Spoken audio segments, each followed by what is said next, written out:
Goeiemôre. Het is goed om julle almal te sien en so hoop dat julle die sagte wintersdae nog geniet voor die regte koue kom. Ons het nie veel ander dinge om by te voeg nie, behalwe dat daar weer 'n hartlike uitnodiging is om 'n koppie sop te kom geniet in die koffiewinkel na afloop van die diens hierso en ook sommer gesellig saam te kuier daar. Julle weet waaroor ons tema gaan, hè? Dit is om 'n bietjie met vars en nuwe oë na God te kyk, so 'n bietjie buite die gewoontes wat ons partykeer het en die manier waarop ons kyk na God te gaan staan en dalk iets vars te sien. So vanoggend gaan ek ook oor so 'n tema praat. Dis iets waaroor ek nog nooit gepreek het nie. Die spesifieke een wat ek nou vandag hier aanroer, sodat dit myself verras, so ek hoop dit verras julle ook. Maar as dit nie die geval is nie, is dit nog beter. Ons gaan 'n toetrede lied sing, net om ons in die stemming te bring, met ons liggame en in hierdie plek, bewus te wees dat God hier is, dat hy ons lei, dat hy die lig is in 'n wêreld wat oorwegend beskryf kan word as 'n plek vol duisternis, en dat ons is op 'n pad, ons is pelgrims. Kyk bietjie, ek het die lied met voorbedagte rade gekies, so let asseblief mooi op die woorde. Christo, kom ons sing vers 1 van Liedboek 511, lei U ons lig deur hierdie duisternis.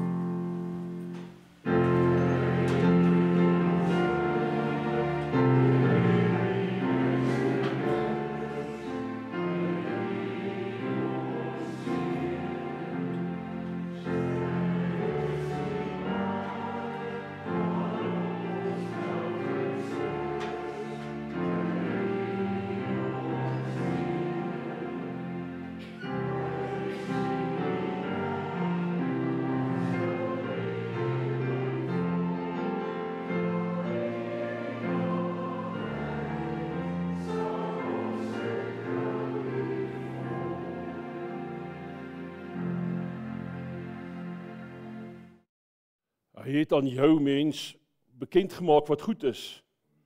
Wat anders eis die Here van jou as om net te doen wat reg is? Om troue liefde te bewys en nederig die pad saam met God te stap. Ek groet julle in die naam van die gids, die een wat ons reisgenoot is, die een wat ons wys waar hy werk en ons uitnooi om daarbey aan te sluit. Gegroet in die naam van die Vader en die Seun en die Heilige Gees. En nou kan ons weer 'n bietjie lekker saam sing. Hierdie keer gaan ons staan en sing en dit is uit die liedboek uit 505. Jesus, U gaan voor, ons volg in die spoor, ons vers 1 en vers 4.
As ek nou regtig reg moes laat geskied aan die skrifgedeelte wat my by die preek van vandag gebring het, sou ek groot dele uit Markus moes lees.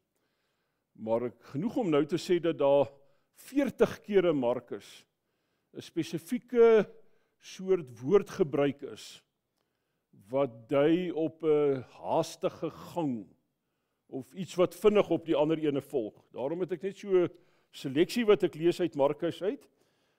Mense sien dit nie in die Afrikaans so raak nie, as jy dit nou in die oorspronklike taal lees, dan staan dit so half uit. Jy weet, soos van toe het hy en toe dit gebeur. Maar kyk of julle dit wel raak hoor. In daardie dae het Jesus vanaf Nasaret in Galilea gekom en hy is deur Johannes in die Jordaan gedoop. Vers 12 sê, direk daarna het die Gees hom in die woestyn ingedryf. Vers 14, nadat Johannes gevange geneem is, het Jesus na Galilea gegaan, waar hy die evangelie van God verkondig het. Hulle het in Kapernaum ingegaan, en die Sabbat het Jesus dadelik die sinagoge binne gegaan en begin leer. Nadat hulle die sinagoge gekom het, het hulle dadelik saam met Jakobus en Johannes na die huis van Simon en Andreas gegaan. Met hierdie eintlik so vinnig lees, is 'n staccato tekste, maar julle hoor daai baie, net nadat dit gebeur, het dit gebeur. Dadelik het dit gebeur. Hy het soontoe gegaan en toe het hy dadelik soontoe gegaan. En dis op daai woorde wat ek gaan konsentreer vandag, of julle ietsie gaan verduidelik. So julle weet, dis nou Sondag die Comrades. Is daar enigiemand van julle wat al 'n marathon gehardloop het? Ja, is 'n paar nou, ja. Julle sal weet waarvan daai mense praat, nê? Om so ver te hardloop. Dis baie in die mode om deesdae te draf. Ek was geen atleet en ek het 2 kinders wat langafstand atlete is, nou dat hulle oor 30 jaar oud is. Maar dis nie die ergste nie. Ek het in 'n familie het, jy weet, my 3de dogter het in 'n familie getrou wat gek atlete is. Julle sal dit nie glo nie. My skoonseun se naam is Marco. Ek dog is Marco Paulo, en jy weet, iemand het die boek gelees en ek dink is 'n oulike naam vir die kind. Sy naam is Marco want dis marathon en Comrades. Ken julle iemand wat na 'n marathon en die Comrades vernoem is? My dogter is met een getroud. Hulle familie, ek het al vir sy pa gevra hoeveel kilometer het hy gehardloop of gedraf in sy lewe, toe sê hy, sy mooi dink, omtrent 50.000 kilometer, wat hy al op die pad was. Maar natuurlik het ons almal, nie in ieder geval vir ons hardloop nou nie, baie van ons stap, nê? Dit is 'n bietjie rustiger, ek stap graag. Ek hou daarvan, onthou baie hoe ek in die Bosveld gestap het, saam met my pa leer jag het. Ek hou daarvan om langs die see te stap, en nou waar ek in Wellington bly, is dit die lekkerste om daar 'n paaie rondom die berge te stap. En baie van ons hou van stap, want stap is 'n groot storie. Mandela het sy boek genoem, Long Walk to Freedom, lang stap na vryheid toe. Dis een van die mees eenvoudige goed wat ons doen, en sonder stap het ons groot moeilikheid, soos wat nou op hierdie ouderdom met baie mense gebeur, heup en knievervangings, en nou loop ons maar stadig, en dan kom ons agter wat verloor ons as ons nie meer so lekker stap nie. Maar hulle sê jy moet nog steeds probeer om so 10.000 tree 'n dag te loop om regtig waar gesond te bly. En as jy geestesgesond wil wees, is daar 'n spreekwoord wat sê, as jy nie stap nie, sal jy mal word. Selfs die ou Romeinse geskiedkundige Tacitus het gesê, solvitor ambulando. Dit beteken jy los probleme op terwyl jy stap. As jy met 'n groot probleem worstel, stap. Julle het al gesien hoe daar in die flieks uitgebeeld word, as 'n ou met 'n probleem het, dan loop hy so heen en weer in sy kantoor totdat hy 'n oplossing kry. Maar ek het al persoonlik gevind, as ek 'n moeilike ontknoping het, dan gaan stap ek 'n ver end. Ons het so perdehoef, dan as jy by die huis kom, is die antwoord skielik in jou kop. Dis hoe stap werk. Die Franse vreemde legioen, jy het te lees, marche ou crève, stap of sterf. Hulle is 'n tawwe klomp soldate, so hulle lese is, jy gaan stap of doodgaan. Bly aan stap, en daarom het hulle ook geweldige fisiese opleiding, en stap hulle lang ente. Ek weet nie of julle weet nie, maar elkeen van ons stap op 'n eie manier. Die Engelse woord is gait. Jy het 'n eie stappie. En deesdae kan rekenaartegnologie 99% seker voorspel wie jy is as hulle jou manier van stap vasgevang het. As jy van flieks hou, daar was nou onlangs so James Bond fliek wat hierdie storie nou gebruik is om nou te wys as jy instap in 'n ding of 'n Mission Impossible van jou stap. So slim tegnologie kan nou al met kameras 99% seker sê dis Piet wat daar aangeloop kom. So hy moet nou nie droog maak nie want ons weet wie is hy. Want jou stap verraai dit. So stap is deel van jou identiteit, deel van jou gesondheid, is deel van jou manier van dink, is deel van jou geesteslewe. Geen wonder dat daar ook 'n herlewing of 'n oplewing van stap en godsdiens is. Julle ken almal iemand of dalk het jy al ook die Camino gestap. In Suid-Afrika het ons nou ook sulke geestelike staptogte. My goeie vriend Frederik Maree het 'n klomp van hulle ontwikkel en hulle is maande vooruit vol bespreek. Kan daar van die berge aan die ander kant Oudtshoorn stap tot ver in die suidkus by die suidelike punt in Suid-Afrika. Kan jy vir 3 of 4 of 5 weke aanhoudend aan die stap bly. En mense ervaar dit as 'n geestelike ervaring. Om op 'n pelgrimstog te gaan. En jou toe te spits op jou innerlike lewe en jou geloof. So stap en geloof het met mekaar te doen. En ek gaan vandag so 'n bietjie preek oor stap in die Bybel. Op pad wees in die Bybel. Plekke waar daar gepraat word oor stap en waarvan is dit dan nou 'n beeld? Hoekom is die gedagte so belangrik? Tewens, wat was een van die name van die vroeë Christene? Mense van die weg. Mense van die pad. Mense wat op pad is. Dit begin al ver terug met Adam en Eva in die paradys. Onthou julle daai storie dat daar staan, hulle het nou lekker gebly, al die vrugte daar, en dit lyk soos 'n wonderlike plek, en dan het hulle baie keer saam met God gewandel. Dit was 'n kenmerk van die volmaakte lewe, 'n innige nabyheid, 'n diep verhouding en intimiteit, want hulle het saam met God gaan stap. Een van die ou groot helde in die Ou Testament is Enog. Julle ken mos nog Enog se storie. En van Enog word vertel dat hy met God gewandel het. Hy het saam met God geloop. Tevens dit was so intiem en hy daaruit so heilig geword dat daar in Genesis vertel word hy is direk hemel toe opgeneem. Hy was 'n baie spesiale mens. Eintlik is al die stories van die ou aardsvaders van Abraham en Isak en Jakob stories van mense op reis. Dan is Abraham hier uit Ur van die Galdeërs op pad na die beloofde land toe. As jy met stapoe daai verhale weer lees, dan kom jy agter is die hele tyd op die pad. En Isak, dan is dit Egipte toe, dan is dit hierdie kant toe. En Jakob vlug weg en dan is hy weer terug. Aanhoudend aan die stap. Nou wie het meer gestap as Moses? 40 jaar. Saam met die Israeliete in die woestyn. Daar het hulle nou op groot skaal gestap, met al die murmurerende, dwarstrekkerige Israeliete saam.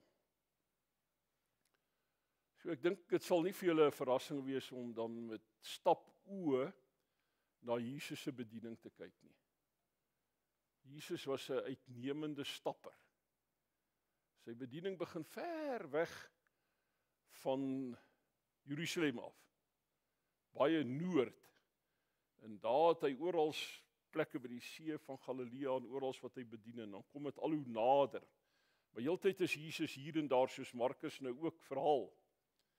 En dan eindig dit in Jerusalem. In sy laaste deel van sy lewe word met 'n naam van op pad wees beskryf, né? Onthou julle wat ons in Latyn dit noem, die Via Dolorosa. Die pad van smart en lyding.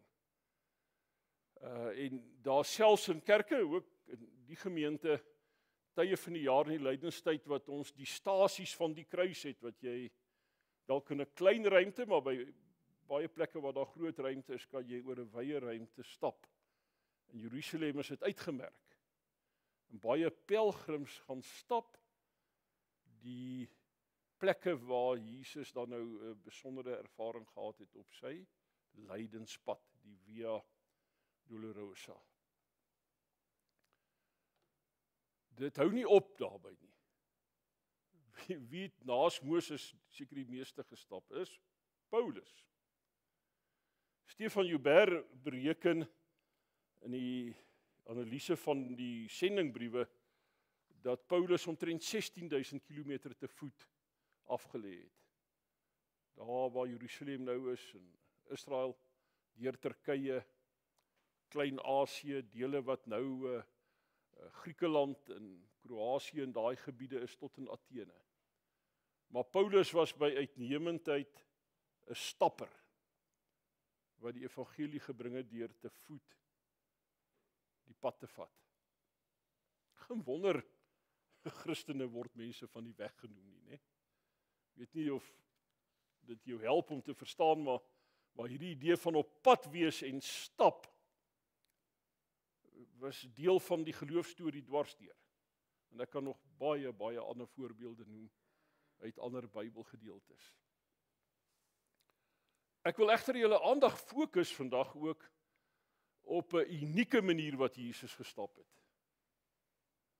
Sy stap was enigmaties. En dit is so 'n bietjie kompleks om dit te verstaan, maar ek gaan dit verduidelik en julle gaan dit dadelik snap.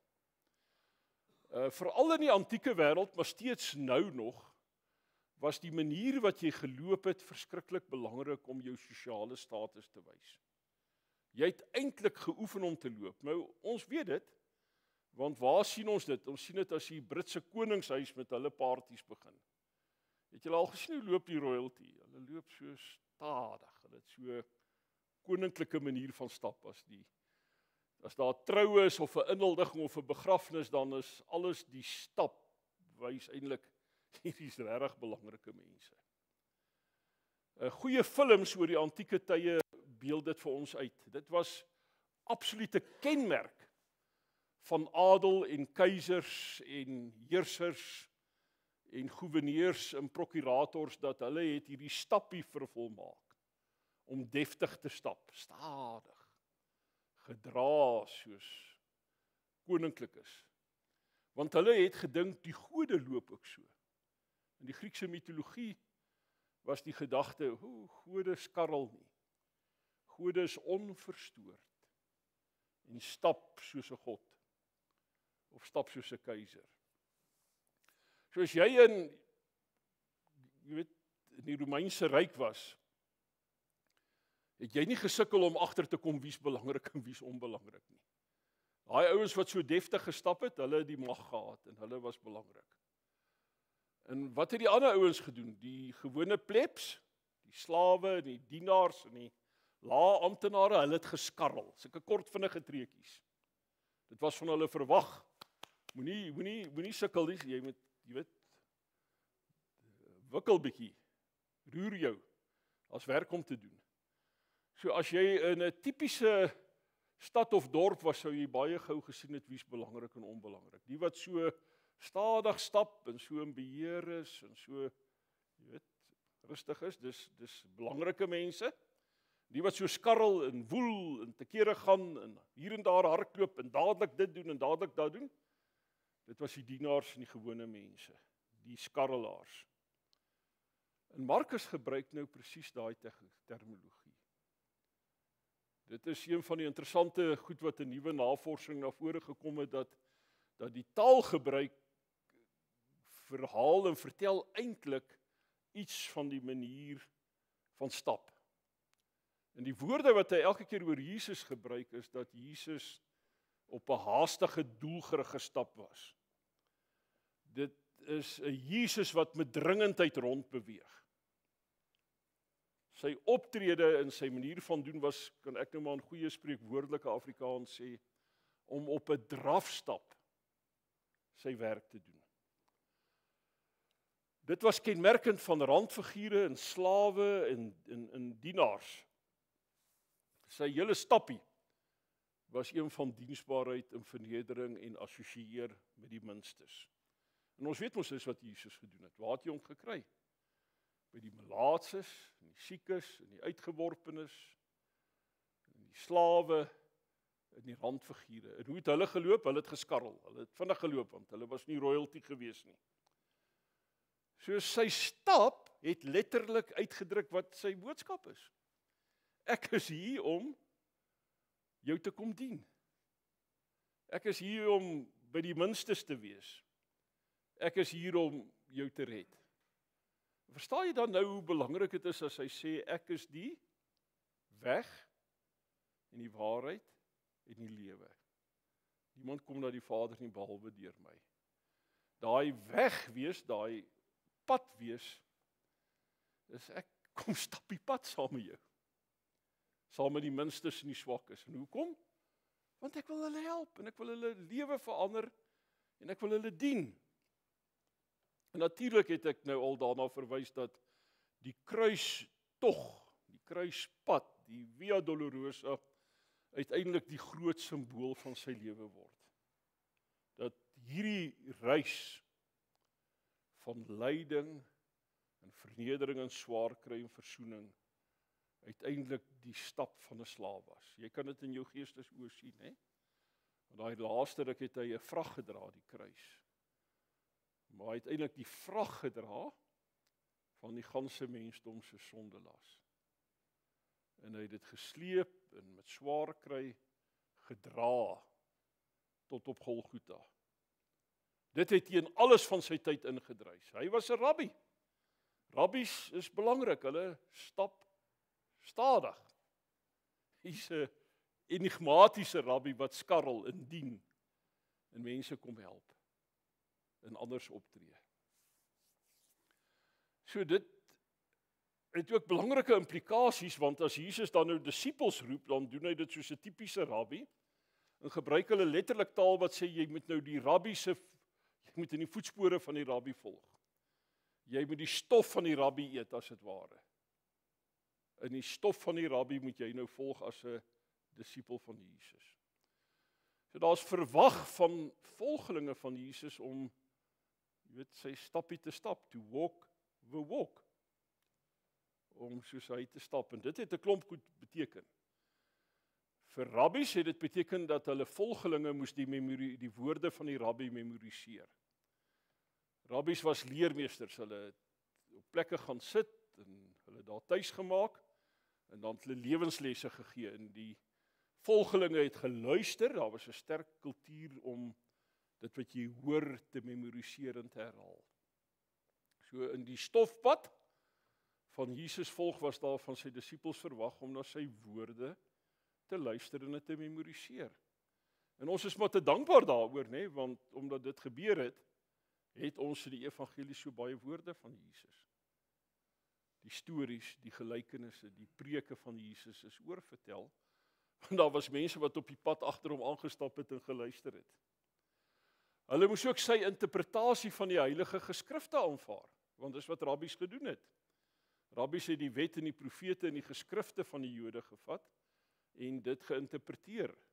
Daar het 'n hele tradisie naderhand gekom in die Torah wat dan nou in die Mishnah en al die ander boeke van die Joodse geloof die interpretasie van rabbies bevat het. So het Jesus baie diep en op baie tye en plekke aangesluit by die wat ons nou sou noem die Ou Testament. Daar was verwag dat die wat nou in die stofpad, die stof van die rabbi eet, dat hulle sy bedieningsstyl sal aanvaar. Jesus sê dit op een plek baie treffend, ek het nou julle voete gewas, julle moet nou ook uitgaan en voetewassers word. Jy doen wat jou rabbi doen, jy aap hom na. Jy moet ook sy leerstellings, of dit waarvoor hy staan, reproduseer en vir ander disippels vertel. Dis hoe die kerk tot stand gekom het. So die volgelinge, die disippels het hom gevolg op die pad, geskarrel en geluister en geleer, gedoen soos hy doen, gememoriseer wat hy sê, geleer hoe hy die skrifte geïnterpreteer het, en dit oorvertel en verander ingetrek daarby. Jy sien, hulle het verstaan, en dit is 'n sentrale metafoor in die evangelies, dat jy moet stap, soos die rabbi gestap het. Dat jy diensbaar moet wees, en lief moet hê, en gereed moet wees om die moeilike pad van gehoorsaamheid en trou te stap. Nou goed, ons is ook mense van die weg, né? Ons is nou ook in hierdie tradisie van volgelinge van Jesus. Dit klink partykeer na 'n groot opgawe, dis iets moeiliks. Maar dis dan interessant dat Jesus die Parakleet stuur, die Heilige Gees, om as hy nou nie meer fisies by ons is nie, ons op hierdie volgelingskappad te help en by te staan. Hy gee ons die Heilige Gees. Nou, een van die betekenisonderskeidings van Parakleet is saamstapper. Parakleet beteken die een wat saam stap, wat saam met jou loop. Hy is die trooster. En op hierdie moeilike lewenspad kom praat hy jou moed in. Hy help jou, hy gee amper ritme aan jou stap. Die naaste wat ek daaraan kon dink is soos hierdie ouens wat so roei en dan's daar iemand wat daar voor sit en hy gee die ritme van daai roei kompetisie dat jy moet ritme hou. Dis wat die Heilige Gees doen. Hy is die ritmegewer wat ons op hierdie reis op die lewenspad help. So Pinkster herinner my en jou dat ons nie alleen stap nie. Christus het iemand gestuur wat saam stap. Wat doen hy? Hy praat ons moed in. Hy is die trooster wat sê, byt vas. Hy's, so die jonger mense sê, jou coach, letterlik. Wat vir jou sê, byt vas, hou aan, draf nog. In hierdie marathonstryd kan jy die volgende mylpaal haal. Hy gee wysheid, met ander woorde, hy leer ons oor die gevare en die krisisse en die goed op die pad, en hy gee vir ons die gawe van onderskeiding. Dis soos 'n gids. Ek het al in die veld saam met 'n baie goeie gids gestap. As jy in 'n plek is soos die Kruger Wildtuin of plekke daar rondom en jy het 'n goeie veldgids wat stop en sê kyk hier na stap, kom ons kyk hier na sien hierdie vat hierdie spoor, dan gaan 'n hele nuwe wêreld vir jou oop. Dan ontdek jy nuwe goed. Dis wat die Heilige Gees doen. Hy is ons veldgids wat gevaar en skoonheid aan ons uitwys. En uiteindelik wil die Heilige Gees my en jou help om te kan onderskei waar God werk, sodat ons kan aansluit en deel word van dit wat God doen. So 'n stap is deel van ons lewe, nie net fisies nie. Wat is 'n geestelike metafoor vir op reis wees, nooit alleen nie, altyd met die trooster, die Parakleet by jou, saam met God op die lewenspad. Nou kan ek weer eindig waar ek begin het. Heel in die begin van die diens het ek die fotum gelees uit Micha 6 vers 8. Hy het aan jou mens bekend gemaak wat goed is.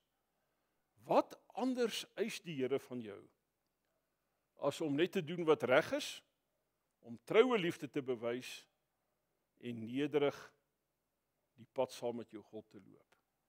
Wow, wat 'n wonderlike teks. Dis die stapbevel. Wat anders vereis God?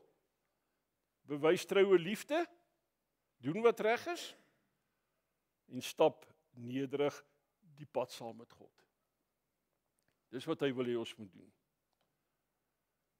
Daar is so baie verhale waar stap ook fisies, letterlik mense se lewe verander het. Ek het gelees van 'n dorpie in Engeland waar 'n hele gemeenskapie deur stap verander is. 'n Groep vroue het begin om elke oggend saam te stap, maar net oor gesondheidsredes. Uiteindelik het dit meer geword as net 'n reis na gesondheid, maar hulle mekaar begin ondersteun, het hulle na mekaar se verhale geluister, het hulle die dorpie se belang hulle eie gemaak, hulle het oor hulle vrese en drome gepraat en uiteindelik het die stapklub 'n gemeenskapsklub geword van mense wat intree vir die wat swaar kry, wat kos gee vir die wat honger is, wat besoeke gaan aflê by mense wat eensaam is. Waar 'n eenvoudige oefening van saam stap eintlik lewens getransformeer het tot iets wat 'n gemeenskap verander. Ek dink dit is Bybels. So stap is nie net fisies genesend nie, maar 'n geestelike reis van gemeenskapsverandering en gemeenskapsheling. En interessant dan dat Jesaja al dit gesnap het, as hy dan sê hoe lieflik op die berge is die voete van 'n boodskapper van vreugde.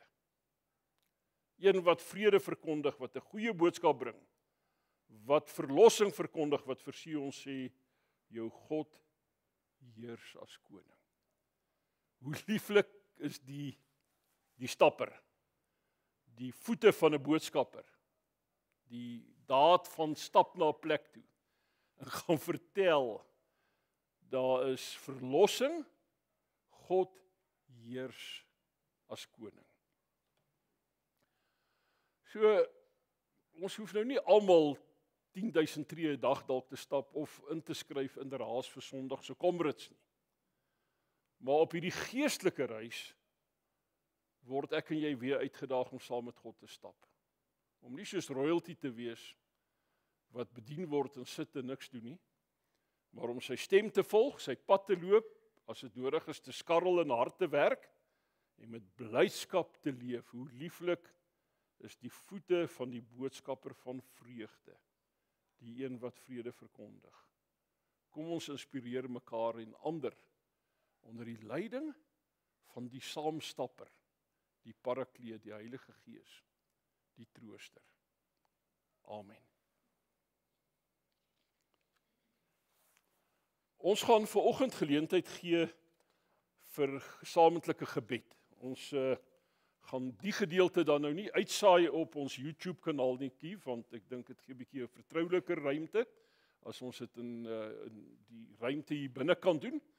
Maar jy kan net daar in jou stoel sit en ek gaan lekker tyd gee vir stilte, maar dan kan ons saam bid en as jy dan so voel, kan jy net opstaan en 'n gebed doen vir jouself, vir iemand wat jy ken, vir die gemeente, vir wat die Here ook al op jou hart lê. Dit was vir baie jare eintlik hoe Pinksterbetiere gelyk het. Ek herinner my in Kempton Noord, waar ek groot geword het, dat ons maklik 'n halfuur saam gebid het. Ek herinner my ook die 2 of 3 oomies wat elkeen 'n maklik 10 minute gebid het. Julle hoef nou nie hulle voorbeeld te volg nie, maar kom ons gee geleentheid lekker vir stilte en saam wees. En as die Here dit op jou hart lê, is daar 1 of 2 van julle bid. Kief? Jy kan maar van hier af sny. Dankie.